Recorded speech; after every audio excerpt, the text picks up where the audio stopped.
Hey, what's up everyone? Paul from Grindhouse Funhouse, and today I have a review of the latest entry in the SHAFTS series, the fifth movie and the third one titled SHAFT, which, A+ for originality when it comes to titling movies and not confusing people. It all started back in 1971 with the blaxploitation classic starring Cool Cat Richard Roundtree and directed by Gordon Parks, also starring Isaac Hayes' iconic score. Not the first blaxploitation title, mind you. That honor went to Melvin Van Peebles' Sweet Sweetback's Badass Song, which came out a few months before SHAFT did. But SHAFT was the more commercially viable version of a blaxploitation movie, backed by MGM, and a damn fine one at that. A big commercial hit at the time. We got two more sequels out of its success: 1972's SHAFT Big Score and 1973's SHAFT in Africa.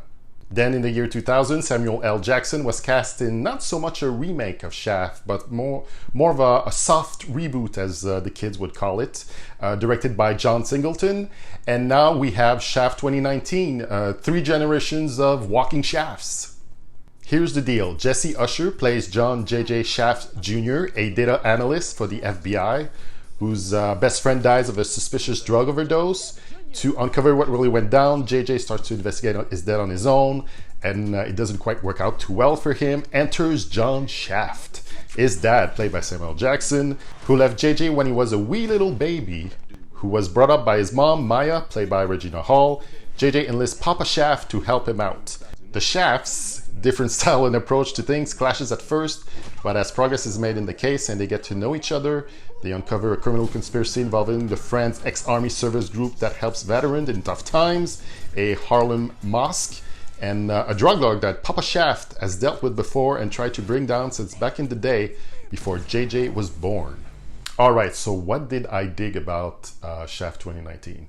Well, first of all, Samuel L. Jackson relished playing this role, gets to be the main star, swaggers it up all over the place, and swears like a motherfucker like only Samuel L. Jackson beautifully can. That motherfucker was real, he'd think he was me. I pretty much wanted to see this for Richard Roundtree, the OG Shaft, forever the badass that he is. Only downside to this is that he only shows up 90 minutes into the movie, but as much as I like Jackson's interpretation of Shaft, he'll always be the Shaft, and it's probably the last time we'll see him play this iconic character, so I thought it was a good standoff. You'll hear the classic lines, even though they felt a bit shoehorned. You'll hear snippets of Isaac Hayes' classic theme song, which is always a good thing. The score by Christopher Lennertz did a good job blending the old score with his new composition. So what did I dig less about SHAFT 2019? Well, I saw the SHAFT 2000 version for the first time this week, and it was more of a by-the-book action film. Quite the tonal shift from this movie, which cracks wise every few minutes and has more of a sitcom-y feel to it. They changed the relationship between the two elderly Shafts from Jackson's being the nephew of Roundtree's Shaft in the 2000 movie to now being his son, which they fixed that with a throwaway line, which I thought was a bit only problem is, in real life, Richard Roundtree is 76 and Samuel L. Jackson is 70. It's a wee bit problematic, I would say. Also, we get lame villains. I wasn't really invested in their crimes. Finally, there's a few scenes in the movie between Papa Shaft and Junior that may play as a bit un-PC in the world we live in now, but you know what? Fuck it. It's Shaft. He still lives an analog life in a digital world. I doubt he can get woked anytime soon. So, should you go see SHAFT 2019?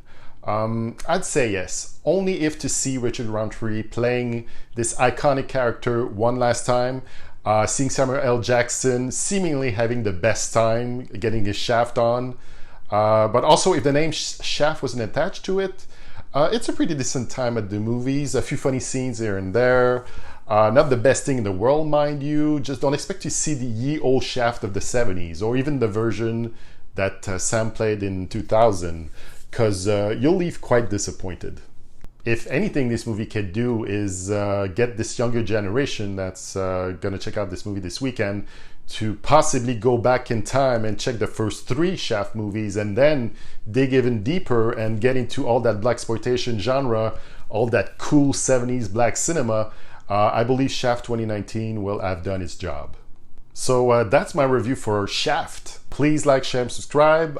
Click on that tiny little bell so you'll never miss a new video. Check out my Instagram feed at Grindhouse Funhouse, where I post on the daily about all things cult and underground cinema, B-movies from the 70s, 80s, and 90s of glorious cheesy fun. That's what you'll get. In the comment section below, let me know your thoughts on this new Shaft. Was it a worthy sequel, or should Shaft be put to rest once and for all? Also, upcoming videos I'm working on, my blaxploitation collection. So I'll split it up in two parts. First part being the movies, and then second part, the very cool vinyl soundtracks. Oh yes, so if you want to know more about the blaxploitation genre, do come back and check those videos out.